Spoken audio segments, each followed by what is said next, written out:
So in today's class, we'll discuss basic list operations. In the previous class, what did we see? Can somebody list out what have we seen in the previous class? In the previous class, we have seen how to access a list, right?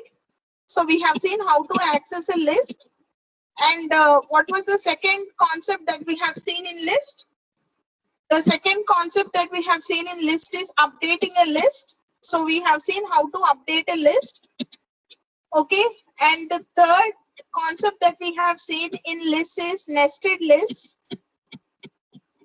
And the fourth concept that we have seen is cloning list. What is meant by cloning?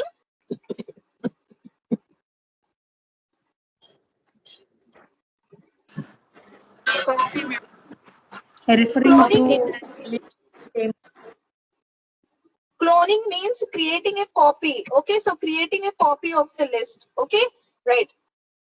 And in the nested list, we have seen how to create a sublist, okay, inside a list. Okay, and in updating, we have seen how can you update. Okay, so adding something at the end of the list and changing a value at a particular index number. Okay, so all that we have seen. And how to access the list using for loop, all that we have seen in the first concept. Okay, so these are the four concepts that we have seen so far pertaining to the list data structure. In today's class, we will see what are the various basic list operations. Okay, the first list operation is the length operation, so which is represented as len. Okay, so len will take an argument, and the argument that len takes is the list itself. Okay, so how I am putting in the program? So this is the entire program. So I have taken a list which is 1, 2, 3, 4, and 5.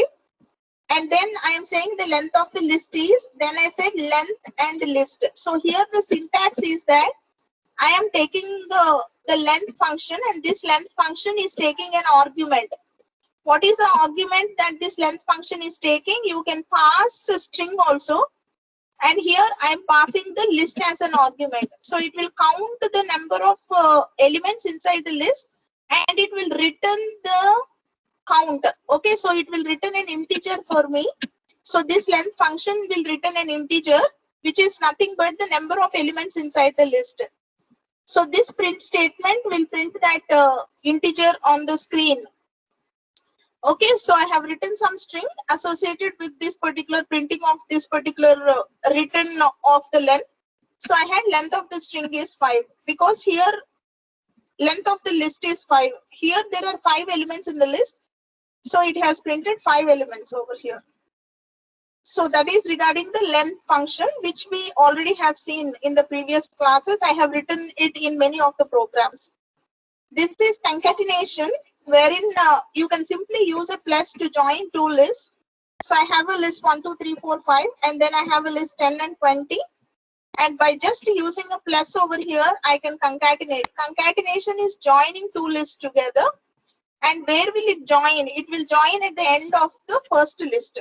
Okay, so the elements of the second list will be added, will be appended at the end of the first list. Okay, so that's how it will be joining the two lists.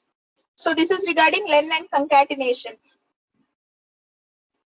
Next operation, next list operation is the membership operation.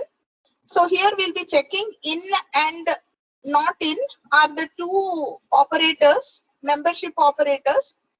So in will return true if it founds, else it returns false. Okay, so 2 is in the list, so it is giving me a true over here. 7 is not in the list, so it is giving me false. Okay, so these two are the programs. And not in checks the membership of the element in the list. If it is not found, it returns true. So 7 is not in the list, so it is giving me a true. So 2 is in the list, so it is giving me a false. Okay, so this is the next operation that you can perform on the list. Okay, so the next operations are max and min operations. This max and min operations will return the maximum element. Min operation will return the minimum element in the list. Okay, so here all the list elements should be of the same data type. Then only you can apply this max and min. Okay, fine. So if it is applied on characters, it will give the alphabetically ASCII code. Based on the ASCII code, it will give the min and max. So here I have taken the list to be 1, 2, 3, 4, 5. I said max of list. So this is a function which is taking in an argument, and the argument this max function is taking is the list itself. So I'm saying max of list. Okay, so the name of the list, the identifier of the list. Here the identifier of the list is list. So I'm just passing it. So among 1, 2, 3, 4, 5, 5 is maximum. So output is 5. And the min operation is vice versa of the max operation, which will just give the minimum element in the list. So among 1, 2, 3, 4, 5, 1 is the minimum element. So it is giving 1 as an output. Okay, so this is regarding max and min operations. And you can perform all the operations that I'm showing you here. All these operations you can perform on the list. Based on your algorithm, you can choose any one of them, then any one of these accordingly. And the next one is I just told you, right? So here in I have taken A, B, Z, D, A and all that. So the min of the list is A, because capital A's ASCII code among other operations is less than. So that's why it gave me an A. Okay, so now coming over here, so I have given, so there is no characters in Python. Everything is a string. It compares the first letter of the string. So the first letter of the string is 0 over here. So the minimum among all these characters in the list is 0 C, no? So it will print this in the output. Are these operations clear to everyone in the class? Yes, ma'am. Yes. Okay, so the next operation is performing a sum operation. So sum will actually sum all the elements in the list. Okay, so it will return the sum of all the elements in the list. It's a sigma operation. Okay, so here I have taken various kinds. Okay, so I have taken an integer, a float and all this. Now what it is doing is I also have taken an expression. Okay, so here I have taken an expression. This expression will be converted. Okay, fine. So it will sum all this and give me the result over here. And the next operation is all operation. So the all operation will return true if all elements of the list are true.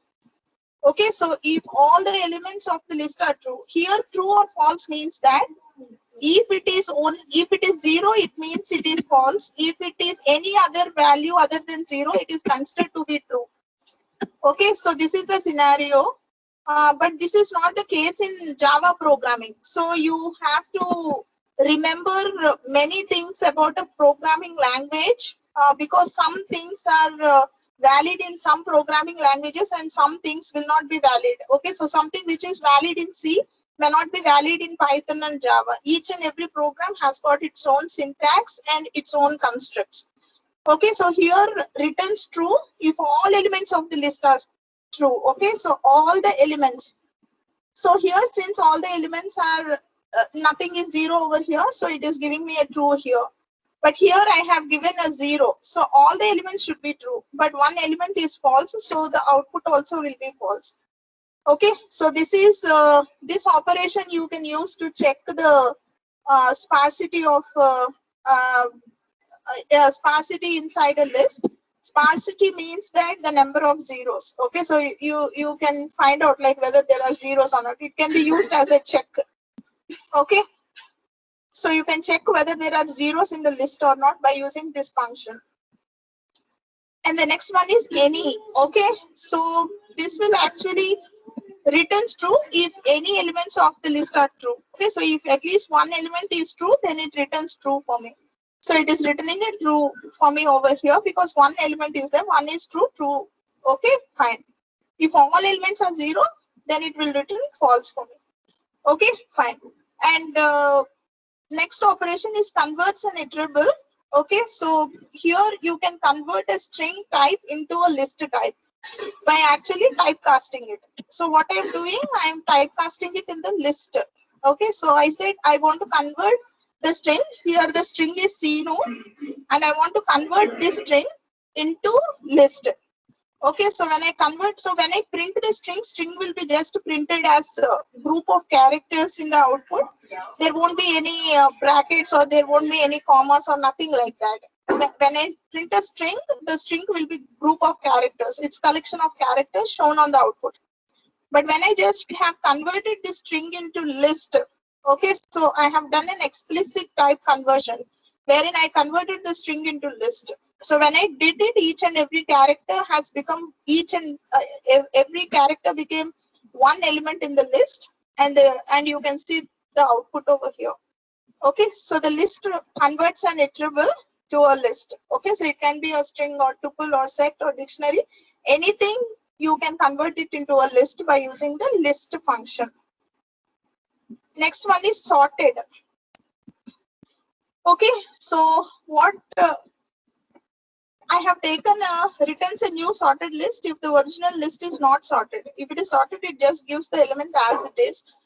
Now here I have taken a list like which is this one, and I have printed the list for you, and then I have applied the sorted function. Okay, so I have sorted the list and I have put it in list 2. So now I printed the list 2. It is giving me the output like this. Okay, so returns a new sorted list if the original list is not sorted. Okay, so in the next case, I have given, I have alphabetically sorted it. Okay, so you can see the output, which is lexically, the alphabets are lexically ordered now. So this is sorted operation. So that's it. These are all the operations that you can perform on the list, basic list operations. So what are those? The first operation is, so we'll just go back and see the operations, names of the operations. The first operation is len operation. Okay, finding out the length, concatenation, joining two lists. Then membership operation, in and not in, applied on list. Yes, this is valid. And then we are finding the max of the list and min of the list. These are two other operations. And then we are applying the sum and all and any. And also you can explicitly typecast iterable or a sequence, okay, into a list. And the next concept, okay, so we can also use the sorted function. Okay, coming to the next concept of the list, which is list methods. Okay, so we'll see the first method. So the first method is append method. Append method will add an element at the end of the list. Okay, so append. Okay, so append means that ending of the list. Prepend means that beginning of the list. But we don't have prepend and all that. We have append, which will add an element at the end of the list. And this append operation can be applied on a list, but you cannot apply this append operation on a tuple, because so here we have taken a list and we just used append method. Methods are generally applied on an object. So here list 1 is the object. So we are saying object dot append, and then you're passing an argument over here, which is kite. So this kite will be added to the end of the list. So you can see the order. Okay, so sauce, egg, apple, and then kite is added at the end of the list. When I print this, this will be the output. Is append clear? Yes, ma'am. Yes, ma'am. Okay, so next is the count method. So the count method will count the number of times an element appears in the list. So here I want to count how many times egg is there in the list. So I said list 1 dot count. So egg has appeared 2 times in the list. So it is giving me 2. You can pass anything. Apple, if I pass, it will give me 1. So this is count method.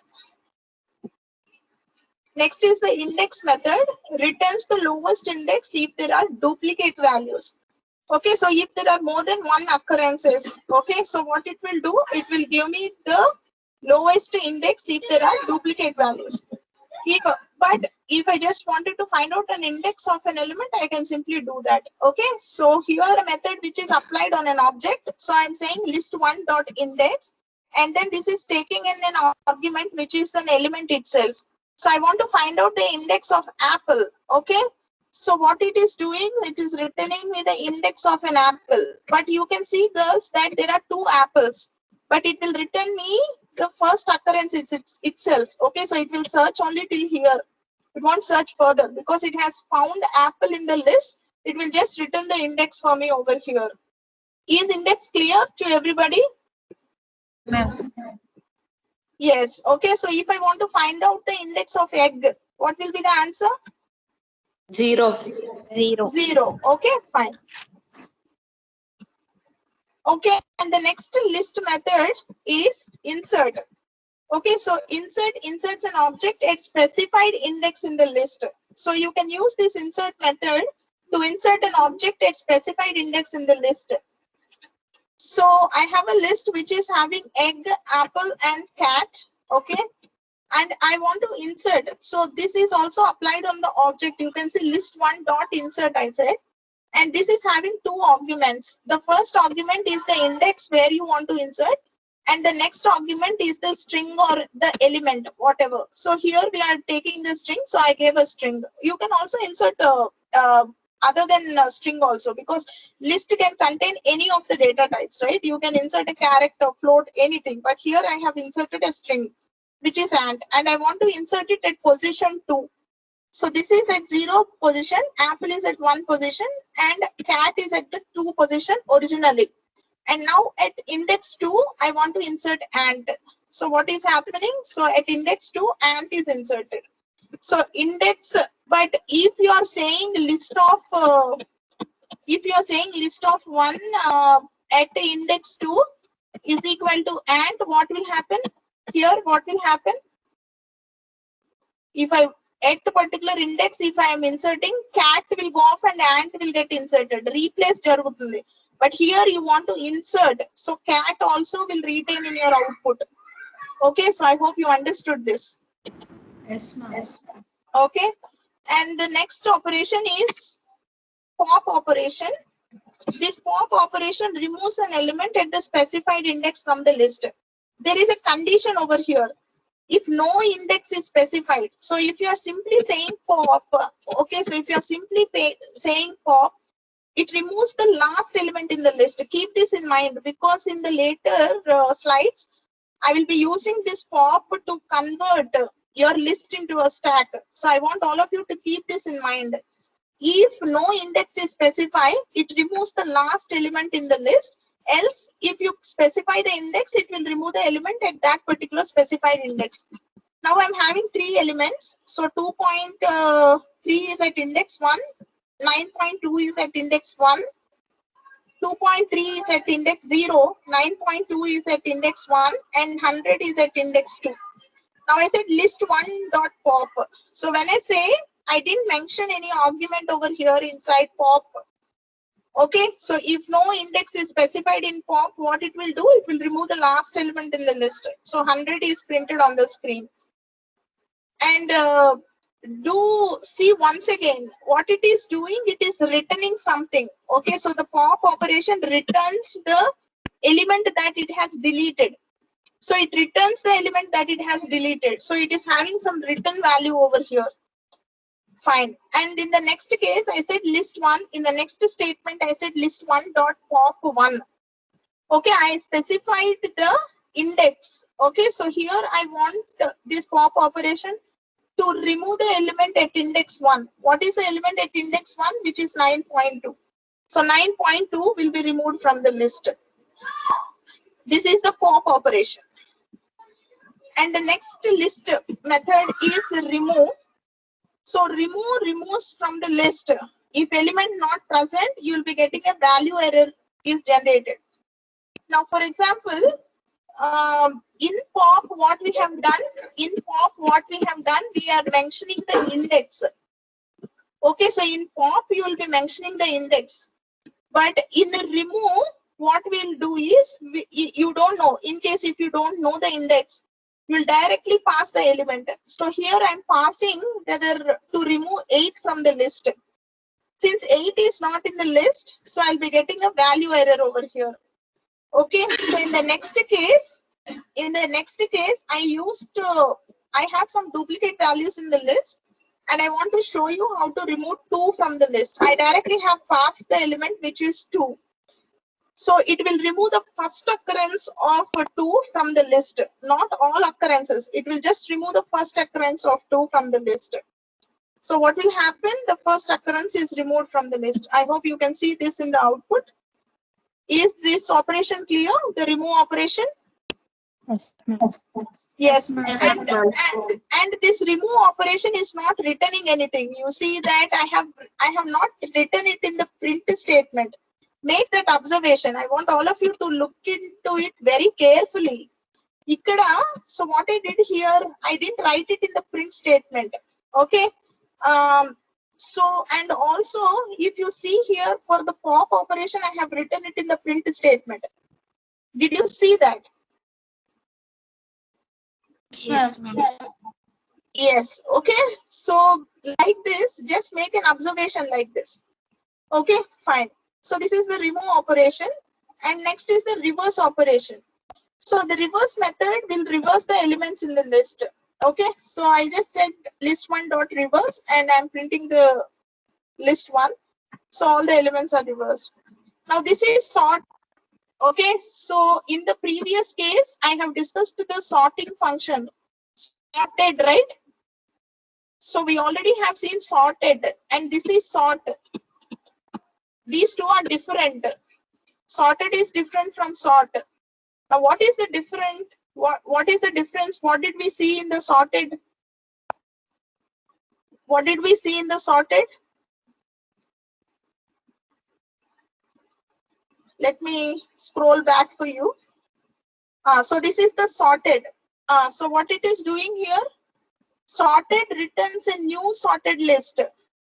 Okay, so here that's the reason why we are saying list 2 is equal to sorted list 1. So it will return a new list for you.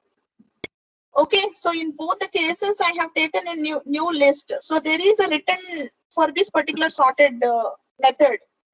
Now coming to the sort function, it just sorts the original list.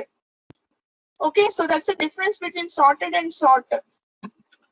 Now here it just sorts the original list and the original list is sorted. The elements in the original list are sorted.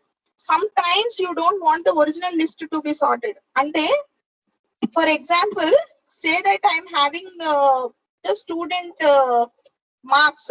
Okay, say that I'm having a file. Say that I'm having a file which is having student registration number in order. Okay, so like 501, 502 in order. Okay, so it's in sorted order like this. Say that I'm having, this is my original file. Okay, and here I have some marks of the student, or I can say that CGPA of the students I have. Okay, so say for example 501, so CGPA is 7.2 and 502 is 9.5 and so on like this. Okay, and now you want to find out who is the topper of the class. To find out the topper of the class, what you need to do, you need to sort the CGPA in descending order, right? Yes or no? Yes, ma'am. Okay, so you need to sort these columns of the file based on the CGPA. You want to sort it in descending order. Why you're doing it in descending order? So whoever names come in the first means that she is the topper of the class, right? Okay, so you want to apply that. But sometimes you don't want to miss this order. Maybe this is useful for some other thing also. So in that case, you don't want to make modifications to the original file. You just wanted to make modifications to it and create a new file. So sorted will be helpful in that situations. Okay, because you want to keep the original file and you just wanted to create a new file which is a sorted list. That is the difference between sorted and sort over here. Sort will actually sort the original list itself.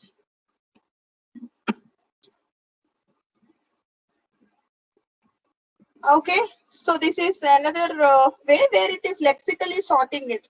Say I have A, B and all that. It will take it and sort it based on the lexical order based on the ASCII code.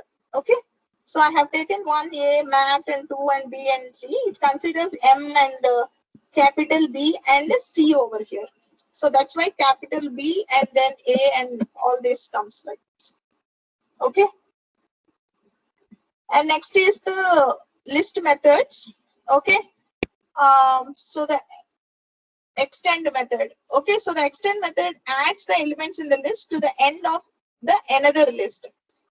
Okay, so this is like concatenation, but you can also use extends. So I'm saying list1 dot extends list2. So this list will be added to the end of the list. So the first list is 1, 2, 3. Second list is 5, 6, 7. By using the extend method, you can combine two lists together. So the output is 1, 2, 3, 5, 6, 7. Okay, fine. So here I just wanted to tell you one very important point is that the insert method, the remove method, the sort methods that we have seen so far will only modify the list and do not return any value. Okay, so they don't return any value. Say for example, I'm saying list1 is equal to 153 and I want to sort it. So I said list1 dot sort and I have put it in the print statement. So here what is there? The outer method is print and the inner method is sort over here. Because the inner method will not return anything, so what will happen? The print method will give an output which is none. Okay, so none, whenever you get none, it means that the method based on the code that you have written. Here, according to the code I have written, the sort method will not return anything. Okay, it will just sort the original list. That's it. You have to print the list to see the output. But here I have directly said use this method inside the print. So that's why I'll get a none over here. To get the sorted list, I have to use this. Okay, so I have to say list1 dot sort and then I have to print the list. Then only I'll get the list over here, sorted list over here.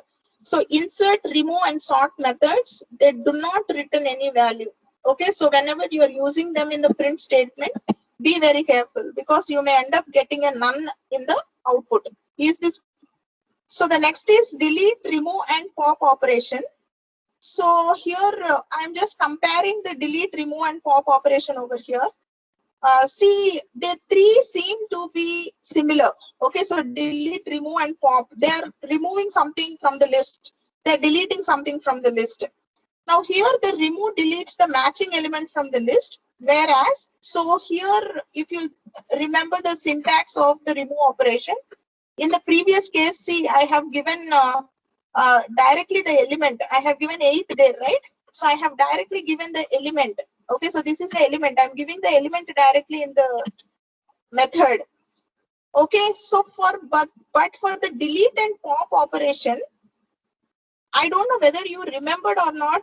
Delete is a keyword. Okay, so it is not a method on the first note. It is a keyword. Okay, so del is a keyword. And the next thing is pop is a method. Now what we need to mention in pop, inside the pop, we need to mention the index number. Okay, so the difference between remove and pop is that inside the remove, you are directly mentioning the element. Say for example, you don't know the index number, but you want a certain element to be removed. So you can directly pass the element inside the remove. You know the index number, so then you can use pop method. Okay, right. And the difference between pop and del is that pop returns the deleted value, whereas delete does not. So as I told you, pop operation I have given it in the print statement because it is returning the element that it has deleted. So it is having some written thing. Okay, so written type undi. So what it is returning? It is returning the element that it is deleting. So that's the difference between del and pop. And the other difference is that del is a keyword, pop is a method. So this is a very, very important interview question. What is the difference between delete, remove and pop?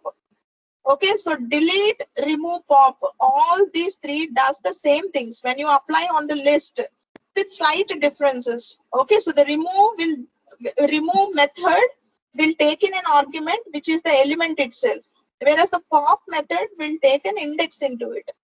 Okay, and the two outcomes of pop is that if you're not mentioning any index number, it will delete the last element in the list.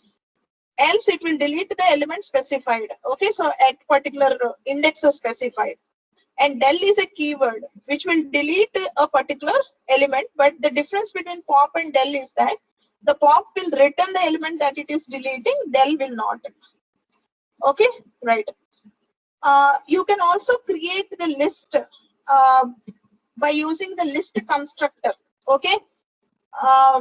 I don't think so you people know what is a constructor as of now, because it is object-oriented programming concept. Okay, so for every class, there will be a constructor. Constructor is a special method inside a class, which is used for it, which will be invoked during the object creation. And so whenever you want to create an object, this constructor is invoked.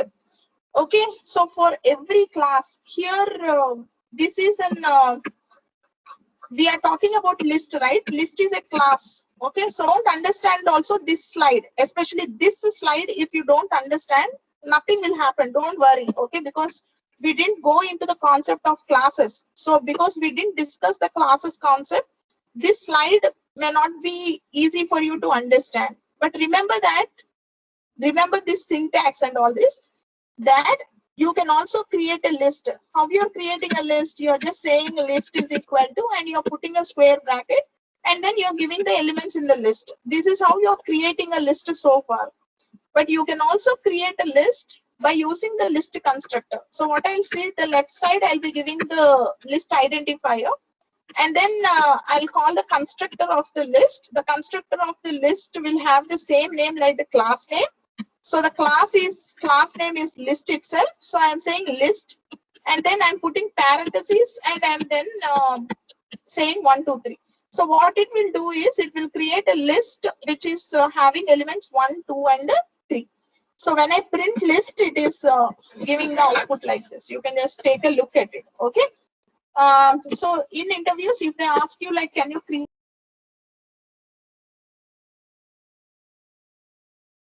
You can say that yes, I can create it by using the list constructor. Okay, fine.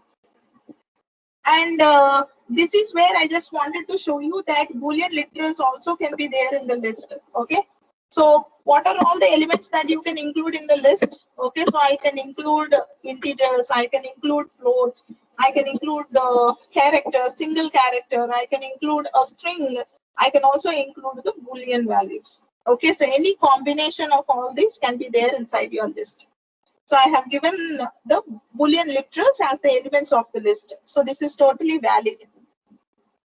Okay, fine. So we just have come to the end of the basic methods. Okay, so next I'm showing you a very wonderful program.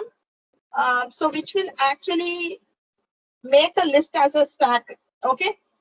So list as a stack, implementation of stack using list data structure. Okay, so we are implementing stack using list data structure.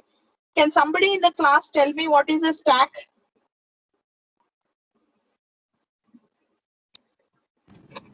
It's an ordered array of elements where deletion and insertion takes place at one end. Very good. Okay, so very good. A stack is a data structure. Okay, so a stack is a data structure where insertion and deletion both will happen at the same end. Say for example, this is an array. Okay, so say for example, this is an array with the index value 0, 1, 2, 3, 4, and 5, so on. Okay, so say I'm having 6 elements. Okay, so I said 11, 9, then I'm saying 3, then 110, then I have 9, 91, and then I have 77.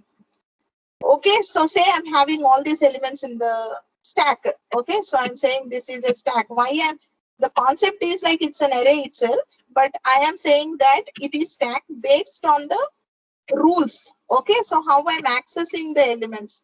The rule here is that if I want to insert 23 into the list, I cannot insert it in the middle like this. Okay, so I can only insert it after 77. So I have to insert it as after 77 only I have to insert. Say I want to insert 31. So where can I insert 31? I can insert 31 only after 23. Okay, so this is the strategy. if I want to insert 49, I have to insert only after 31. Okay, so what is happening if I say this is, so this is where the insertions are taking place at the end of the array. And the other rule, okay, so here there are two operations that we generally perform on the stack. The first operation is insert operation and the second one is delete operation. So I just talked about the insert operation where we are inserting the elements At the top. at the top. Okay, so you can say this to be a top. Okay, so this variable to be the top. So the insertion is taking place at the top of the array, or you can say at the end of the array. Okay, or you can say that after the recently inserted element. Okay, so the insertion is taking place after the recently inserted element. Okay, right. So that is regarding the insert operation. Now the delete operation. Okay, so delete operation is also having certain rules over here. So what is the rule of the delete operation? The rule of the delete operation is that the most recently inserted element has to be deleted first. Okay, so insertion is done over here. Okay, so this is regarding the insert. Now I want to delete the operation. So which element I have to delete? So if I just call delete on stack, so I'm saying delete from the stack. So which element will be deleted? So when I say delete, which element will be deleted? This 49 will be deleted. I cannot delete any of that's a rule. Okay, so the rule is last in, first out. Okay, so what is the rule over here? The rule is last in, first out. What does it mean by last in, first out? So the last inserted element will be the first one to come out. Okay, so the last inserted element will be the first one to come out. So 49 is the recently inserted element. So this is the one which will come out first. Okay, so it's simply an array. It's simply an array with some rules. What are the rules? The first one is insertion should happen at the top and deletion also should happen at the top. So that is the rule. If any of the data structure is following these rules, then you call that as a stack. Okay, fine. So we are trying to implement the stack over here. So I hope everybody understood what is a stack. Is it clear what is a stack?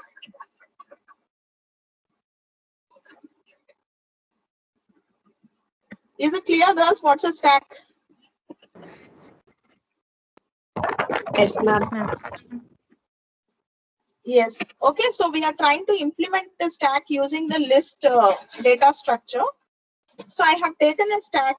Okay, so I'm converting the list into a stack now. What are all the elements inside the list? So I have 1, 2, and 3 inside the list. What is the index number of 1? So 0, 1, and 2. So this is how is the case. Now to insert 4, where should I insert 4, Andy? After 3. After 3, ma'am. Okay, so I can insert 4 only after 3. Okay, so I can insert 4 here. So I'm naming this. Okay, so this index number to be top. Top refers to the index. Okay, so top refers to the index of the recently inserted element or the end element or the last element. Okay, so top refers to the index of the last element. So if I want to insert 5, where can I insert 5? After 4, ma'am. After 4 only I can insert. And what I have to do, I have to change the position of top. Now where will be top now? Top will be here. Okay, so this will be my top now. Okay, so like this I'll be inserting. So what does it mean? I'm adding it at the end. So what are the list methods that are used to add the element at the end? We have seen so many basic operations and we have seen many list methods, right? Can you suggest me one method which is actually adding the element to the end of the list? Append. Append, ma'am. Append method. Very good. So you can see that on the screen. Koncho concentrated ga chuste code anta ikkade undi. Okay, so what is the method that we have seen so far which will actually add? That is the append method. So I'm using the append method to insert. Okay, so I'm using the append method to insert elements into the stack. The two operations that I talked about, the insert and delete operation, when I The terminology associated for insert in the stack is nothing but push operation. Okay, so insert K, we have given another name. Another name for insert, whenever you hear the push, okay, you can refer or your mind can go to the concept of stack. That's the reason we have given different terminology names for insert and delete. That's it. Okay, so other than that, nothing is there. So for the delete, we are saying pop operation. Okay, so push and pop operations are nothing but the insert and delete operations pertaining to a stack. So I just have added 4 to the stack, and then I am showing the stack over here, and then I am using the pop operation. So if I am not giving any argument inside pop, what it will do, it will remove the end of the end element of the list, right? So the pop operation will remove the end element of the list. So this append and pop, when I use it on the list, now the list will become a stack. Okay, so I'm just converting my list into a stack by actually applying the end and the pop operation on the list. Okay, so we'll just try to track the statements in the program. So in the first step, I have given a list. So this is understood. Then I have printed the list. So you can see that you can see this. Okay, so this is the list. And then what did I do? What did I do? I have appended 4 over here. And after adding 4, I'm showing the list. Okay, so I'm showing the list. So the list is like this. So 4 has added at the end of the list as the last element in the list. And then I have performed the delete operation. So I just call the pop operation. Okay, so when I popped, pop returns the element. So that's why I could catch it. Okay, so the deleted element is 4. So pop is returning that element. So 4 is deleted. So I just wanted to show you after the pop operation. So after the pop operation, this is the state. And then I just wanted to show what is the element at the top. Okay, so the element at the top, I have used the length function. So the element at the top is nothing but the last element in the list, right? So the last element in the list is nothing but this one, which is at index 2. Okay, so length of S will give me 3. 3 minus 1 will give me 2. Okay, so that's why I have used this expression over here to get the last index number. After getting the last index number, so I'm saying S of 2 will retrieve the element for me. Okay, this internal expression len S minus 1 expression will return the index number. So S of 2 will give me the element at this particular index value, and which is 3. So the element on top of the stack is 3. Okay, is this program understood? Yes, ma'am. Closing the class now. We'll continue in tomorrow's class.